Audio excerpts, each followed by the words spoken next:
Bonjour tout le monde, je m'appelle Judith Boudria et je vous souhaite la bienvenue chez moi pour une 4e capsule de yoga post-workout. Donc, aujourd'hui, j'aimerais vous reparler de la respiration Kumbhaka. Cette fois-ci, j'aimerais qu'on approfondisse un petit peu plus que la dernière fois. Donc, on va faire la respiration yogique en 3 temps, en respirant toujours par le nez, lentement et profondément. Donc, on va inspirer et on va gonfler le ventre, les poumons, le haut de la cage thoracique. Cette fois-ci, rétention d'air à l'inspiration, donc à poumon plein. Et ce qu'on va ajouter, donc ce sera à l'expiration. Donc on va dégonfler le ventre, les poumons, le haut de la cage thoracique. Donc rétention à poumon vide. Voilà, donc c'est tout simple. On y va, rétention poumon plein et rétention à poumon vide.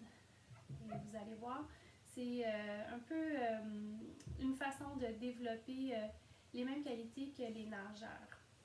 Chose qui est normalement très difficile dans la vie courante. Donc, dans la pratique du yoga, on peut aller chercher un peu ces capacités. Donc, c'est parti. On détend bien les épaules, on ferme les yeux. On tente de bien s'ancrer dans le sol. Et on y va pour une inspiration par le nez. Lentement et profondément, on gonfle le ventre, les poumons et le haut de la cage thoracique. Et on maintient la respiration pendant 3-5 secondes. On peut écouter les battements du cœur.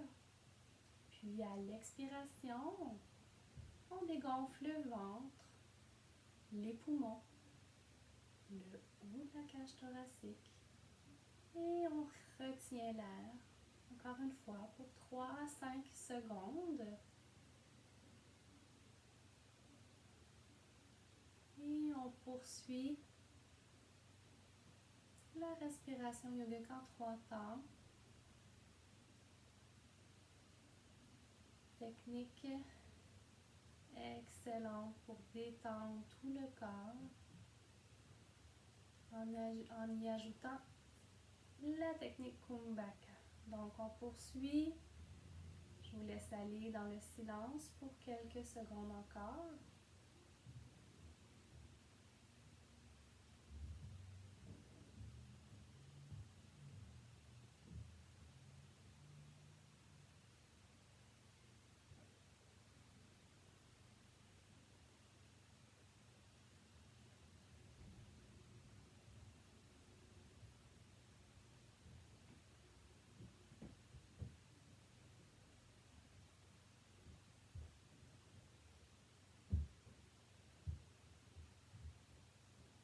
Et on termine doucement la respiration Kumbhaka. Donc, c'est vraiment une technique qui demande de la pratique, vraiment pour qu'on atteigne à un moment donné un niveau de bien-être profond à travers cette technique-là. Donc, première posture, aujourd'hui je vous en montre 5. On va y aller avec la posture de la demi-lune. Donc, on y va, les pieds presque collés. Et on ancre bien les pieds au sol. On essaie de maintenir vraiment le poids 50-50 dans chacune des 2 jambes. Un poids bien réparti. Et à l'inspiration, on va élever le bras. Expiration, on glisse la main le long de la cuisse tout simplement. Et on essaie de maintenir un bel axe vraiment avec le corps. On amène vers le côté. On essaie de ni aller trop vers l'arrière ni trop vers l'avant. Le bras devrait être bien au-dessus de la tête. Et ici, on ouvre bien la cage thoracique. Vraiment pour créer un étirement intercostal et également un étirement au niveau de la colonne vertébrale, particulièrement dans la région lombaire. Regarde la respiration yogique en 3 temps. Et doucement, revient à l'inspiration, on élève le bras. Expire, on descend le bras. Et on va y aller avec l'autre côté. Inspiration, on élève le bras. On garde les jambes, donc le poids bien réparti dans les deux jambes. Expire, on descend.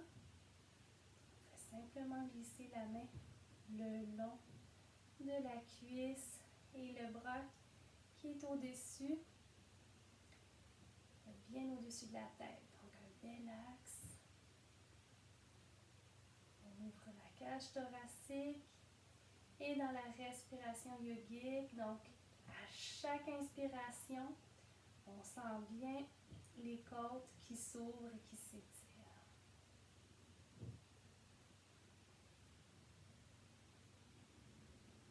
Inspire, on revient, le bras vers le haut. Expire, on redescend. Prendre un moment pour sentir les bienfaits.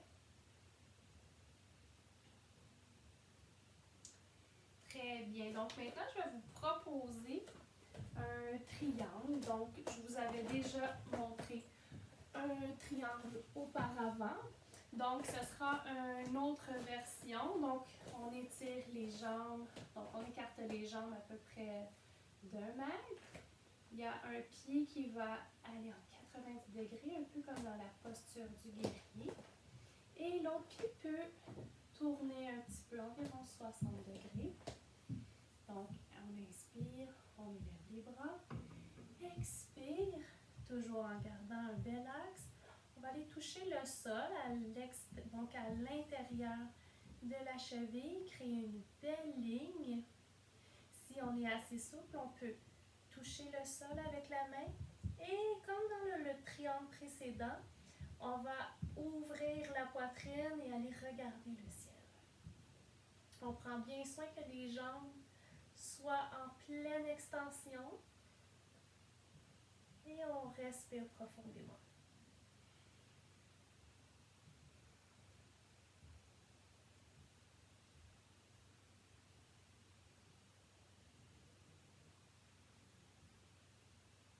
À l'inspiration, on revient.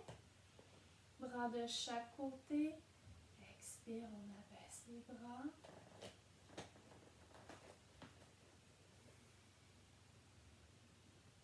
Et on y va de l'autre côté, donc on tourne le pied à l'extérieur en 90 degrés. On peut tourner un petit peu l'autre pied. À l'inspiration, j'élève les bras. Expire, je vais aller soit toucher le sol avec mes doigts ou ma main, ouvrir la poitrine et regarder vers le ciel. On peut également aller chercher le sol avec un bloc. C'est une autre option.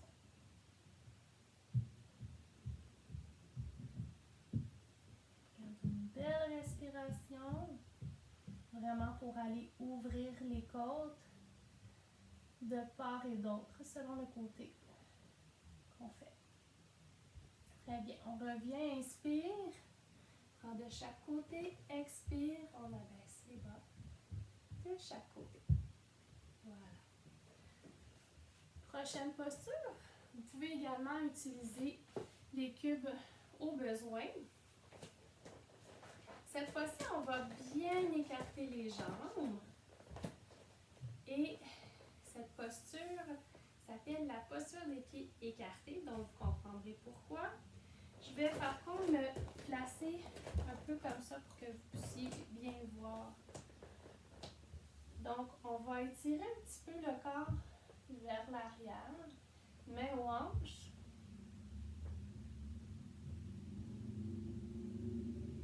Et je vais m'assurer que mes pieds sont bien positionnés vers l'avant. Voilà. Donc, je vais garder les mains près des hanches. OK? Et je vais aller positionner mes mains vraiment à la même hauteur que mes pieds. Et par la suite, on va aller déposer la tête au sol en gardant les jambes bien étirées. Si c'est trop difficile, encore une fois, on peut utiliser les cubes ou un coussin si vous n'en avez pas. Donc vraiment y aller comme ça. Donc on sent vraiment l'étirement derrière les jambes, mais également ça va vraiment favoriser l'assouplissement des hanches.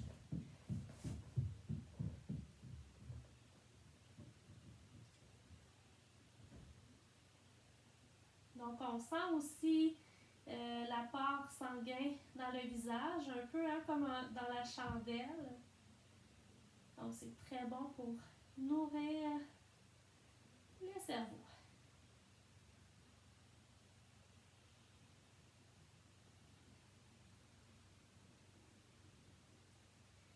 Excellent. Donc à l'expiration, je vais apporter mes mains doucement vers l'avant. Inspire, on revient et donc on peut raccourcir l'espacement entre les jambes et on peut aller tirer encore une fois un petit peu vers l'arrière. Posture inversée. Voilà.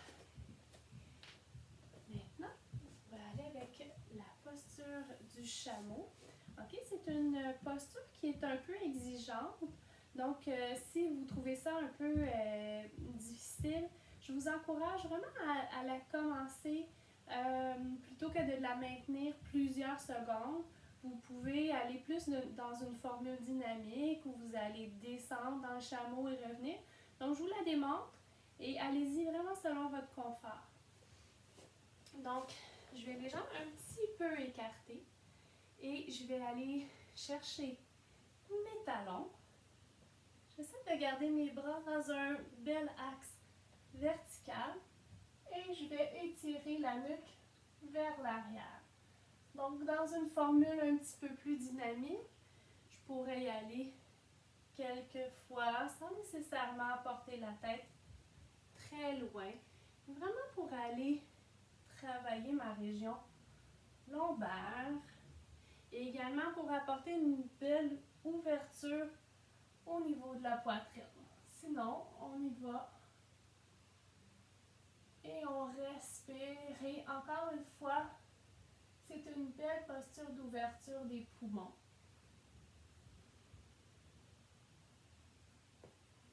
Et on revient doucement. Donc, j'aime vous proposer des postures qui ouvrent beaucoup la cage thoracique. Dans la vie de tous les jours, on est souvent en pronation. On prend les choses, on a souvent des épaules un peu trop arrondies ou dans le stress, les épaules beaucoup trop élevées. Donc, le fait d'aller apporter de l'ouverture à ce niveau-là, ça apporte beaucoup de bien.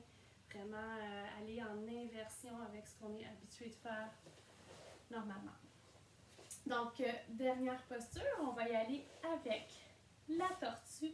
Une excellente posture de récupération. Donc, je vais former un losange avec mes jambes, avec mes bras. Je vais aller le plus loin que je peux, sous mes jambes, sous les mollets, chercher mes pieds. Avec un beau dos rond, j'amène la tête vers l'avant et comme la tortue, je vais aller cacher ma tête entre mes jambes. Donc, on en profite vraiment pour avoir une belle respiration yogique, être dans le ressenti, aller bien étirer la colonne.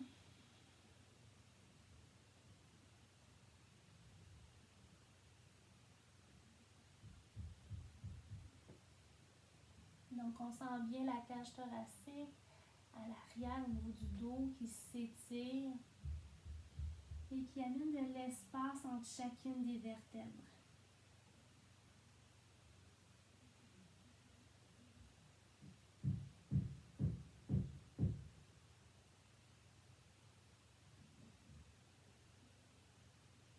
Excellent. Donc, à l'inspiration, je vais dégager doucement les mains et dérouler ma colonne. Vertèbre par vertèbre en terminant par la nuque. Voilà. Donc, c'est ce qui met fin à la 4e capsule de Yoga Post Workout. J'espère que vous avez aimé. Si oui, vous pouvez liker, commenter, partager et vous pouvez également vous abonner sur ma chaîne YouTube Judith Boudria. Je vous remercie beaucoup et je vous souhaite une excellente journée. Au revoir!